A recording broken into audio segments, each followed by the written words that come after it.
Hello learners, today's video is about structure of ovum and sperm. The structure of sperm was first seen by scientist Anton von Leeuwenhoek. Now let's move further towards the lecture. मेरा नाम है यासिर आजम और हम पढ़ रहे हैं human reproduction. कई parts हम कंप्लीट कर चुके हैं। आज हम जिस मुकाम पे आ गए हैं वो है स्ट्रक्चर ऑफ स्पर्म। बेसिकली हम स्ट्रक्चर ऑफ स्पर्म और स्ट्रक्चर ऑफ ओवम एक ही वीडियो में डिस्कस कर लेंगे, जिसमें हम ये समझेंगे कि किस तरीके से गैमीट्स जो बन चुके हैं अब वो आगे क्या करने वाले हैं फर्टिलाइजेशन के लिए। पहली चीज, जो गैमीट्स हमारे बन गए हैं, क्या क्या बन गए हैं? स्पर्म बन गया है मेल में और ओवम बन गया है फीमेल में। जो गैमीट बनेगा उसको इस तरीके से होना चाहिए कि वो आगे बढ़कर फर्टिलाइजेशन के प्रोसेस में हिस्सा ले सके। तो जैसे कि हम जानते हैं ह्यूमन स्पर्म मोटाइल होता है, ठीक है, जबकि फीमेल का जो ओवम होता है नॉन मोटाइल होता है। तो अगर स्पर्म भी नॉन मोटाइल होता तो दोनों मिलते कैसे? तो ये नेचर का एडेप्टेशन है या नेचर ने इस तरीके से उसको डिजाइन किया है so that it can help और it can perform the task of fertilization. ठीक है, स्पर्म की बात की जाए तो ये मोटाइल होता है, एक्सेप्शन भी है। अगर आप ह्यूमन स्पर्म को मोटाइल पढ़ते हैं तो इसका मतलब ये नहीं कि सारे ऑर्गेनिजम्स के स्पर्म्स मोटाइल होते हैं। आपने क्लास 11th में एनिमल किंगडम पढ़ा होगा तो मैंने उसमें आपको पढ़ाया होगा स्कैरिस। नाम सुना है? याद आ रहा है ऑनलाइन? हाँ, तो जो स्कैरिस आपने वर्ड सुना था, इसका जो स्पर्म होता है वो नॉन मोटाइल होता है। ठीक है, मगर हमारा स्पर्म क्या होता है, ह्यूमंस का स्पर्म क्या होता है? मोटाइल होता है। ठीक है, जब हम स्ट्रक्चर ऑफ स्पर्म की बात करते हैं तो बेसिकली ये 3 पार्ट्स में डिवाइड होता है। Head, middle piece, middle region, आप दोनों चीजें बोल सकते हैं, एंड देन टेल। ठीक है, ये तीनों पार्ट्स होते हैं। राइटिंग से बेहतर है कि हम डायग्राम से समझे। हर एक चीज डायग्राम से ज्यादा बेहतर तरीके से समझी जा सकती है। एक बेसिक स्ट्रक्चर अगर हम स्पर्म का बनाने की कोशिश करें तो ये कुछ इस तरीके का दिखता है। ठीक है, कुछ बुक्स में लिखा होता है इट इज स्पून लाइक।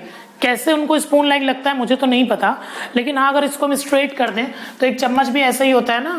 किसी चम्मच को देखो स्ट्रेट करके तो ऐसा ही तो दिखता है। तो कुछ like this, that's why people compare it. Green colour proper visible नहीं है आई बिलीव, है ना? देखो विजिबिलिटी है ग्रीन कलर की, वेरी लेस विजिबल। चले भाई आगे बात करते हैं। स्पर्म की जब हम बात करते हैं तो स्पर्म 3 रीजन में डिवाइड है, मैं पहले ही बता चुका हूं। सबसे ऊपर हेड है, ठीक है, मिडिल में क्या है? ये हमारा मिडिल पीस है, और लास्ट वाला रीजन क्या है मेरे बच्चों? टेल है। ठीक है, जब हम हेड की बात करते हैं, इस रीजन की बात करते हैं, तो हेड में 2 पार्ट होते हैं। एक तो यहाँ पे न्यूक्लियस होता है और इसके ऊपर लोकेट होता है एक्रोसोम। ये क्या है हमारा? क्या है बेटा? न्यूक्लियस। सारी चीजें आप वही पढ़ेंगे, nucleus, plasma membrane. Basically sperm है क्या? Smallest cell of the human male body. बात समझ रहे हो? कुछ ऐसा नया नहीं बताने वाले। ह्यूमन मेल्स में जो सबसे स्मॉलेस्ट सेल है वो क्या है? स्पर्म। तो जब सेल है तो इसके पास न्यूक्लियस भी होगा, न्यूक्लियस है तो इसके पास क्या होगा? जेनेटिक मटेरियल होगा। सारी चीजें इसके पास होगी, हम डिटेल में बात करने वाले हैं। ये जो स्ट्रक्चर है डार्क बीच में, इसको हम बोलते हैं बेटे न्यूक्लियस। क्या बोलते हैं? न्यूक्लियस। लेबलिंग के लिए हम डार्क कलर ही यूज करेंगे because green is not visible much. Nucleus. Nucleus कहाँ लोकेटेड है? हेड रीजन में लोकेटेड है। न्यूक्लियस है तो इसका मतलब इसके अंदर क्या होगा? Chromatin material. न्यूक्लियस में क्या होता है? क्रोमैटिन मटेरियल होता है। क्रोमैटिन मटेरियल 2 चीजों से मिलकर बना होता है। क्या क्या? DNA plus protein. अगर आपको याद हो तो मैंने बताया था डीएनए और प्रोटीन मिलके क्या बनाते हैं? क्रोमोसोम। क्या बनाते हैं बेटा? क्रोमोसोम। क्रोमोसोम कैसे बने होंगे? डीएनए प्लस प्रोटीन से मिलके। ये दोनों चीजें कहां प्रेजेंट है? न्यूक्लियस में। यानी हमारा जेनेटिक मटेरियल स्पर्म के हेड में प्रेजेंट है। हेड में भी स्पेसिफिकली कहां पे? उसके न्यूक्लियस में। इसके ऊपर एक स्ट्रक्चर प्रेजेंट होता है, ऐसे डोम शेप या cap shape, cap like structure जो प्रेजेंट होता है, इसको मेरे प्यारे बच्चों हम कहते हैं एक्रोसोम। क्योंकि ये टॉप पे प्रेजेंट है इसलिए हम इसको क्या बोलते हैं? एक्रोसोम। एक्रोसोम क्या करता है बेटा? इसके अंदर बहुत सारे स्पर्म लाइसेंस प्रेजेंट होते हैं। क्या प्रेजेंट होता है? Sperm lysine.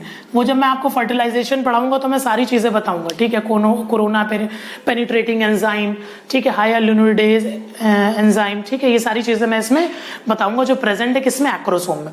फिलहाल के लिए आप ये समझ ले स्पर्म लाइसेंस प्रेजेंट होते हैं जो जब ओवम के अंदर स्पर्म एंट्री करता है तो हेल्प करते हैं, पेनिट्रेट करते हैं, सब चीर फाड़ के अंदर चला जाता है, किसकी मदद से, एक्रोसोम की मदद से, ठीक है बेटा।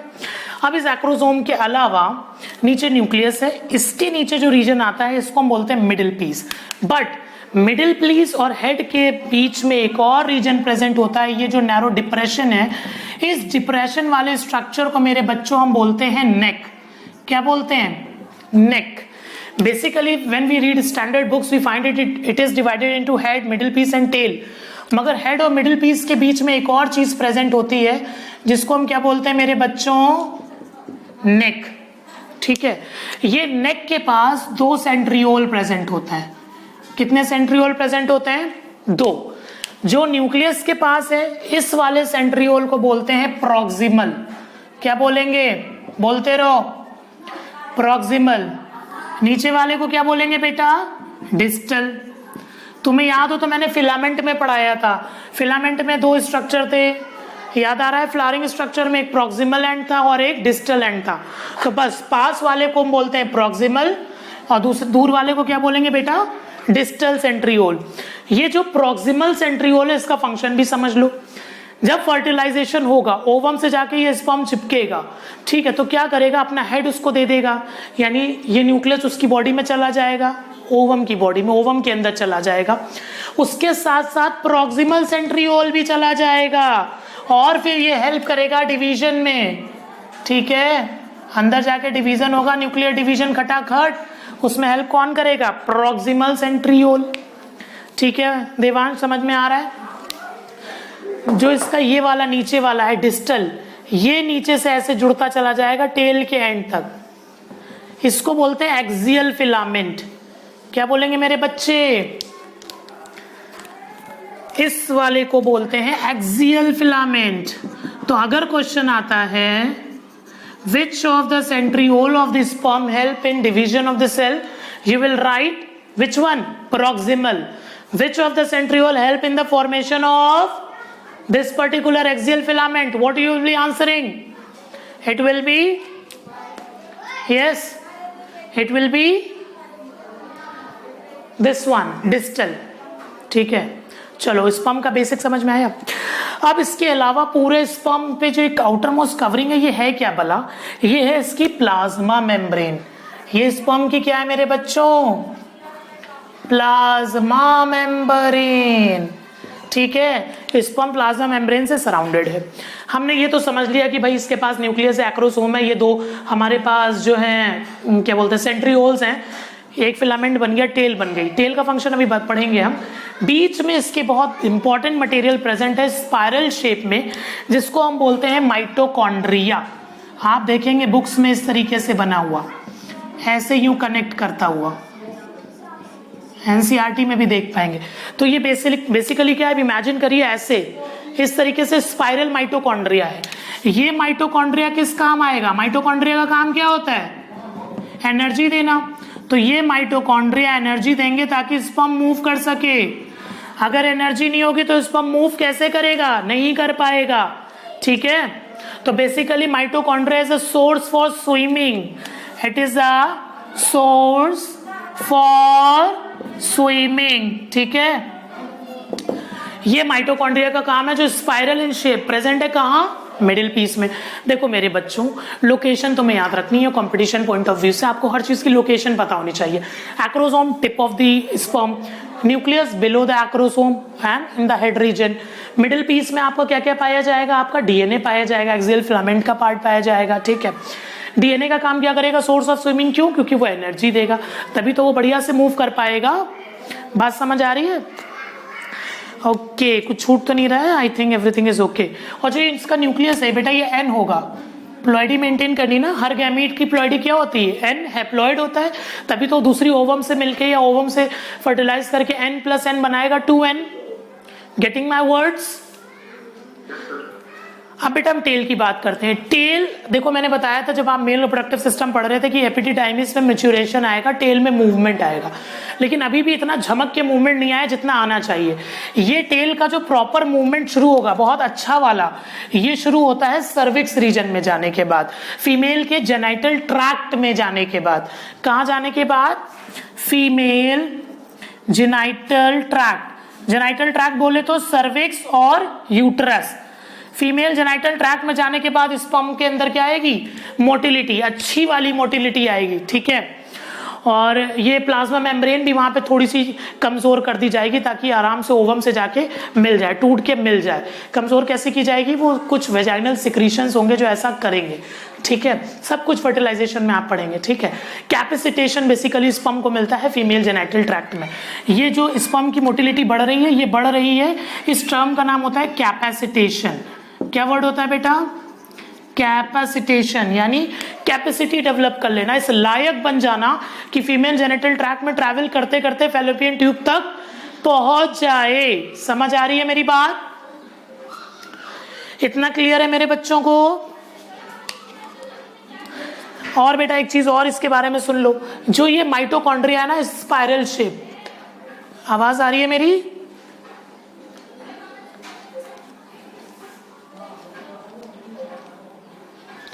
ये जो at least you can write in comment section, okay. ये जो आपका स्पाइरल शेप है ना, इसको सबसे पहले निबेन कर्न ने देखा था। किसने देखा था? निबेन कर्न। इस वजह से इसको निबेन कर्न शेप भी बोलते हैं। दूसरा नाम इसका बेटा होता है, यहां पे लिख दे रहे हैं, ठीक, काफी दूर, निबेन कर्न शीथ। ये तो हो गया हमारा स्ट्रक्चर ऑफ स्पर्म। अब फिर से एक बार फटाफट रिकैपिचुलेट करते हैं, देखिए फटाक से। ह्यूमन स्पर्म क्या होता है? स्पून शेप्ड होता है। इसकी थोड़ी सी लेंथ के बारे में भी बात कर लेते हैं। टोटल लेंथ इसकी मानी जाती है अराउंड 60 माइक्रोन मीटर, ठीक है, ठीक है। और जो इसकी चौड़ाई होती है हेड की, ये लगभग हम मानते हैं, या पूरी बॉडी में ही मान लो, टेल आगे पीछे जाके टेपरिंग हो जाती है। इस वजह से मिनिमम टू मैक्सिमम ले से चलते हैं 2 to 5 माइक्रोन मीटर इसकी चौड़ाई होती है। So this is the total या entire length and this is the width of the sperm. मेरे बच्चों बात समझ में आ गई? डाटा आपको जरूर याद होना चाहिए कि स्पर्म की हाइट कितनी होगी? 16 माइक्रोमीटर हेल्दी स्पर्म की, और इसकी चौड़ाई 2 to 5 माइक्रोमीटर। हेल्दी ह्यूमन के अंदर जो स्पर्म इजैकुलेट होते हैं, के अंदर से बाहर जो स्पर्म इजैकुलेट होते हैं, 100 में से 60% तो उनको क्या होना चाहिए? बढ़िया मोटिलिटी का होना चाहिए, ठीक है, सही होने चाहिए। उस 60 में से भी 40% जो है वो विगरस मोटिलिटी शो करें। विगरस मतलब समझते हो? बहुत ही तेजी से, पूरी तरह से fully prepared for the movement. क्यों? क्योंकि ये वेजाइना के अंदर जाते ही वेजाइना इसको कैसे ट्रीट करेगी? फीमेल बॉडी इसको ट्रीट करती है एज अ फॉरेन सब्सटेंस, और फॉरेन सब्सटेंस के लिए वो इम्यूनिटी डेवलप करेगी, तो वो इसको मारने की कोशिश करती है। क्या कोशिश करती है? मारने की। तो बहुत सारे स्पर्म्स मर जाते हैं। भैया तुम 200 से 300 मिलियन स्पर्म्स निकाल रहे हो, समझ रहे हो? मतलब 30 से 40 करोड़ स्पर्म एक बार में निकाल रहे हो, सब नरसिंहार चालू है, झमाझम मारे जा रहे हैं, ठीक है। ये तो हो गया स्ट्रक्चर ऑफ स्पर्म। अब हम स्ट्रक्चर ऑफ ओवम पढ़ेंगे इसी वीडियो में। अगले पार्ट में हम ये समझेंगे कि स्ट्रक्चर ऑफ फर्टिलाइजेशन का प्रोसेस, ठीक है। फिलहाल के लिए आपको गैमीट का स्ट्रक्चर पता होना चाहिए, स्क्रीनशॉट ले लीजिए, it is more than enough for your NEET as well as for your board exams, ठीक है। एक्रोसोम के बारे में एक बात और बता दूं, एक्रोसोम गोल्जाई बॉडी से बने होते हैं, ठीक है। गोल्जाई बॉडी, इफ यू रिमेंबर कि मैंने आपको सेल में पढ़ाया था क्लास 11th में, Golgi body was a structure first seen by Camillo Golgi, ठीक है। वो मॉडिफिकेशन ऑफ प्रोटीन करते हैं, ठीक है। जस्ट न्यूक्लियस के नीचे सिचुएटेड है कि स्ट्रक्चर मैंने पढ़ाया था सेल में, same it is made up of Golgi complex. Now let me clean the board for structure of ovum. Structure of ovum पढ़ लेते हैं। स्ट्रक्चर ऑफ ओवम क्या है? आपको पता है ह्यूमन की बॉडी में स्ट्रक्चर ऑफ ओवम की जब बात करते हैं तो ये नॉन मोटाइल है, राउंडेड है, ठीक है, और इसके अंदर बहुत कम क्वांटिटी में यॉर्क प्रेजेंट है। इनफैक्ट इसको हम यॉर्क फ्री कह देते हैं, ह्यूमन एग को हम कह देते हैं यॉर्क फ्री। ए लेसिथल, लेसिथल मतलब समझते हो? यॉर्की। तो ए लेसिथल मतलब इसके अंदर यॉर्क सैक बिल्कुल ही एब्सेंट होता है, यॉर्क फ्री होता है, ठीक है। तो हम अगर डिजाइन बनाना चाहें, नॉट डिजाइन, स्पर्म बनाना चाहें, ओवम बनाना चाहें, दिमाग पता नहीं कहाँ चल रहा है, तो ये ओवम हो जाएगा, ठीक है। ऐसे यहाँ पे पोलर बॉडी भी प्रेजेंट है अभी। ये एक राउंडेड बॉडी है। राउंडेड स्ट्रक्चर किसका होता है? ओवम का, जो कि एक नॉन मोटाइल स्ट्रक्चर है। इसके चारों तरफ एक लेयर प्रेजेंट है जिसको हम बोलते हैं जोना पैलुसिडा। ठीक है, न्यूक्लियस एक साइड पे होता है। ठीक है, पूरी सेल में एक तरफ शिफ्टेड न्यूक्लियस होता है, चारों तरफ कॉर्टिकल सेल्स प्रेजेंट होती हैं ओवम में। इनका बहुत बड़ा यूज है फर्टिलाइजेशन में, ब्लॉकेज क्रिएट करती हैं, बाकी पॉलीस्पर्मी को रोकती हैं, वो सब आप पढ़ेंगे, बहुत मजा आने वाला है, ध्यान से पढ़िए। ये जो एक मेम्ब्रेन है, ये ओवम की अपनी मेम्ब्रेन है, इसको हम क्या बोलते हैं? ऊलेमा या विटिलाइन मेम्ब्रेन। इसके बाहर होती है जोना पैलुसिडा। जोना पैलुसिडा किससे बनी होती है? ये भी फॉलिकुलर सेल से ही बनी होती है। आपने ग्राफियन फॉलिकल पढ़ा था लास्ट स्ट्रक्चर, लेकिन certain Graafian follicles cells remain intact, they form a structure called corona radiata. क्या बोलते हैं बेटा उसको? Corona radiata. देखो ये मैं 2D में बना रहा हूं, मैं सामने से ओवम दिखा रहा हूं काट के, आप इसको 3D में इमेजिन करिए। इसके चारों तरफ होगा ना, आर यू गेटिंग? जैसे मान लो ये एक ओवम है, ठीक है, तो इसके इधर भी साइड में भी सब तरफ मेम्ब्रेन्स होंगी ना। ऐसा थोड़ी है खाली किनारे किनारे मेम्ब्रेन्स है, ये तो समझाने के लिए बताया जाता है। बात समझ आ रही है? ये कोरोना रेडिएटा फॉलिकुलर सेल से बनी है। कौन सी फॉलिकुलर सेल? उसके लिए आपको मेंस्ट्रुअल साइकिल या oogenesis वाला टॉपिक देखना पड़ेगा। ये मैंने एक बड़ा सा ओवम बनाया है ताकि कोई कंफ्यूजन ना रह जाए।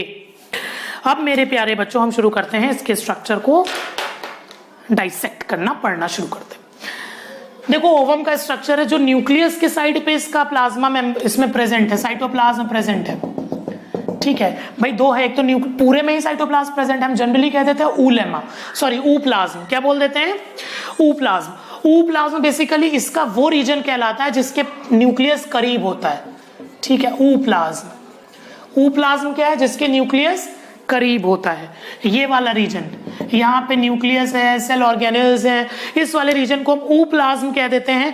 जबकि जो बचा हुआ रीजन है, ये सारा रीजन जो बचा हुआ है, इसको मेरे बच्चे हम लोग बोल देते हैं एक्ट कॉर्टेक्स। क्या बोल देते हैं? देखो बराबर से जब तुम लोग पढ़ते हो, रिपीट करते हो ना, तो वो चीज याद हो जाती है। इस वाले को बोलते हैं एक्ट कॉर्टेक्स, या दूसरा नाम होता है एक्सोप्लाज्म, बाहरी प्लाज्म।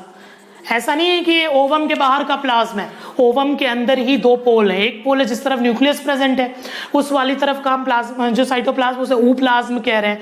ठीक है, क्योंकि इसकी तरफ क्या है? न्यूक्लियस है, बाकी सेल ऑर्गेनेल है। बचे हुए वाले हिस्से को हम एक कॉर्टेक्स या एक्सोप्लाज्म कह देते हैं। अब जिस तरफ न्यूक्लियस है, इस दो पोल्स मैंने बताया ना, जिस तरफ न्यूक्लियस है उस तरफ को हम बोल देंगे एनिमल पोल। क्या बोल देंगे मेरे बच्चों?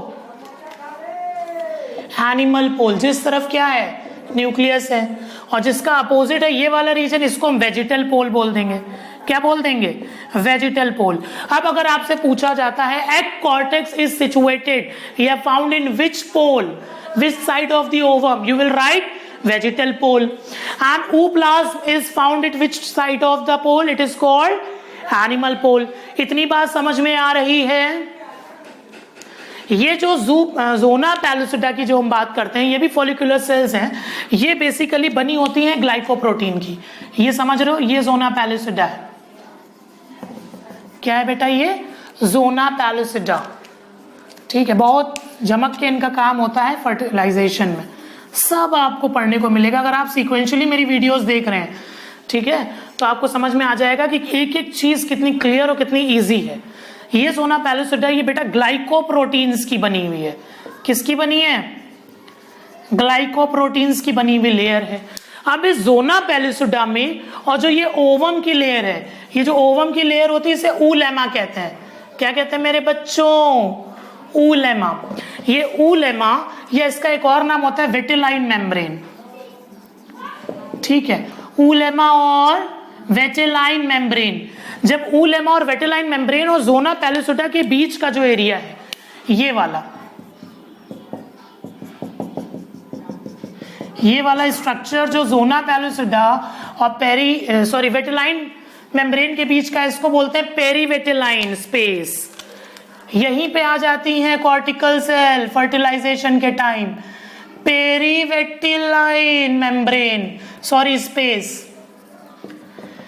ये पेरीविटिलाइन स्पेस में कॉर्टिकल सेल बाहर निकल आती हैं ब्लॉकेज करने के लिए, वो आप पढ़ेंगे फर्टिलाइजेशन में, अभी का टॉपिक नहीं है।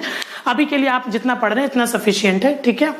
ये एक पोलर बॉडी होती है, पोलर बॉडी आपको पता है सेकेंडरी oocyte के साथ बनती है। ये अभी ओवम फर्टिलाइज नहीं हुआ है, तो बेसिकली ये क्या है, ये कुछ नहीं है, ये सेकेंडरी oocyte है जो कि अरेस्टेड है कहाँ पे, मेटाफेज सेकेंड में। कैसे रिलीज होगा, क्या होगा, वो आप अगले टॉपिक में समझेंगे। ये हो गया आपका basic structure of what, ovum. कुछ लेबलिंग्स रह गई हैं, जैसे ये है कोरोना रेडिएटा। कोरोना रेडिएटा तो कोई भूल ही नहीं सकता, कोरोना बाबा ने इतने दुख दिए हैं। कोरोना रेडिएटा एक तरह का ग्राउंड मेम्ब्रेन के काम करती है, ये ब्लॉक करती है एंट्री ऑफ स्पर्म। क्यों? क्योंकि इसके बीच में ये दोनों आपस में कनेक्ट होती हैं हायालुरोनिक एसिड से। ये पूरे में आप इमेजिन कर लीजिएगा, ठीक है, सब में बनाने में बहुत टाइम वेस्ट हो जाएगा। ये सब आपस में ब्लॉक हैं, किसकी मदद से ब्लॉक हैं, हायालुरोनिक एसिड। अभी मैंने आपको स्पर्म बताया था एक्रोसोम, उसके अंदर पाया जाएगा हायालुरोनिडेज एंजाइम, जो इस एसिड की धज्जियां उड़ा देगा, इसको चीर फाड़ के अंदर की तरफ जाएगा, ठीक है। ये हो गया आपका स्ट्रक्चर ऑफ ओवम। किसको समझ में नहीं आया? I believe this is very easy. सब चीजें लेबल कर दी हैं, कॉर्टिकल ग्रैन्यूल्स नहीं लेबल करें आई थिंक।